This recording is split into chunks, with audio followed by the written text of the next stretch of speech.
Hello बच्चों, question पढ़ते हैं। Find probability of B given A plus probability of A given B if P A is 3/10, P B is 2/5 and P A union B is 3/5। ये लीजिए की point समझते हैं इसका। की पॉइंट सबसे पहला तो हमको पता होना चाहिए probability of A given B. Probability of A given B क्या होता है? Probability of A intersection B divided by probability of B, है ना।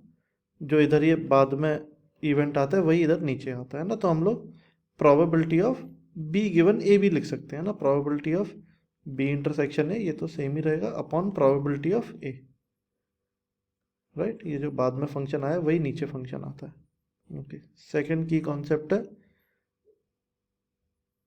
Probability of A union B को हम लिख सकते हैं probability of A plus probability of B minus probability of A intersection B, है ना।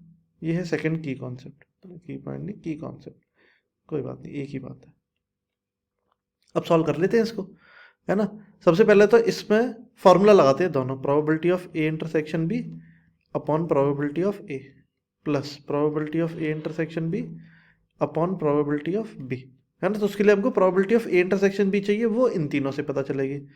ये लीजिए probability of A union B is equal to P A plus P B minus P A intersection B, है ना। This is 3/5 is equal to 3/10 plus 2/5 minus probability of A intersection B.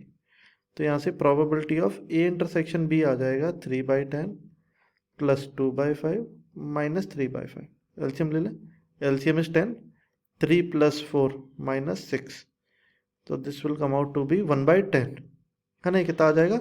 1/10 आ जाएगा। अब इधर values put कर देते हैं, है ना। इधर से आप ध्यान से देखो, ये दोनों कॉमन आ जाएंगे, तो इनको कॉमन ले लेते हैं। वो 1/10 मतलब कॉमन आ गया, 1/पी ए मतलब 3/10 प्लस 1/पी बी मतलब 2/5, है ना। 1/10 एलसीएम आएगा 6, है ना। दिस इज 20 प्लस 15, यह आ जाएगा 1/10 इंटू 35/6, 5 से 2 टाइम्स, 5 से 7 टाइम्स, कितना आ गया? 7/12। इसका आंसर कितना आएगा? 7/12 आएगा। Thank you.